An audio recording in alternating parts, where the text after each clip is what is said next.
అందరికీ నమస్కారం. బిఎస్ ఛానల్కు స్వాగతం. శ్రీరామ జయ రామ జయ జయ రామ, శ్రీరామ జయ రామ జయ జయ రామ. ఈ జయమంత్రాన్ని ఎవరైతే స్మరిస్తారో వారికి విజయం చేకూరుతుంది శ్రీరాముని యొక్క అనుగ్రహం వల్ల. కాబట్టి ఈ జయమంత్రాన్ని పఠించి రాముని యొక్క అనుగ్రహాన్ని పొందండి. జనక మహారాజు ఆహ్వానాన్ని అందుకొని దశరథ మహారాజు భార్య పుత్రులతోటి పరివారంతో మిథిలా నగరానికి రావటము, జనక మహారాజు భార్యలతో అలాగే తన పరివారంతో మంత్రులతోటి ఋషులతోటి చక్కగా వారికి స్వాగత సన్నాహాలు ఘనంగా చేయటం జరిగింది. ఇక్ష్వాకుల వంశతిలకుడు లక్షణమైనవాడు, ఇక్ష్వాకుల వంశతిలకుడు లక్షణమైనవాడు,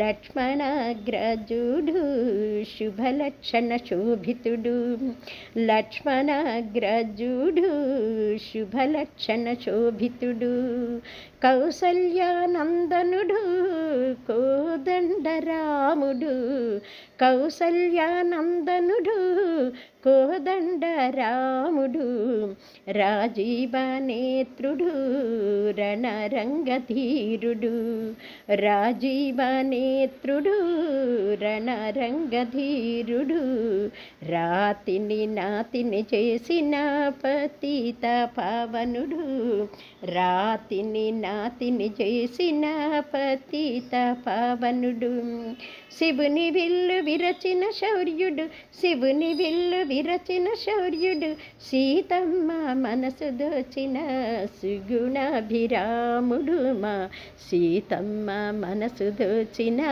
సుగుణాభిరాముడు, సుందరుడు సుకుమారుడు.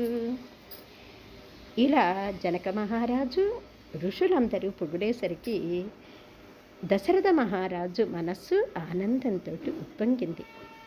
ఏ తండ్రికైనా ఏం కావాలంటుందండి? పుత్రుల్ని, తమ బిడ్డల్ని ఎవరైనా సరే పొగిడితే ఆ తల్లిదండ్రులకు కలిగే ఆనందం అంతా ఇంత కాదు కదా. అందున పుత్రుడు కలిగినప్పుడే తండ్రికి ఆనందం కలగదు. ఎప్పుడు కలుగుతుంది? పుత్రోత్సాహము తండ్రికి పుత్రుడు జన్మించినప్పుడే కలగదు. జనుల పుత్రుని కనుగొని పొగడగా పుత్రోత్సాహంబునాడు పొందుర సుమతి. ఆనందము ఇవాళ కలిగింది దశరథ మహారాజుకి. పుత్రోత్సాహంతో బిడ్డలని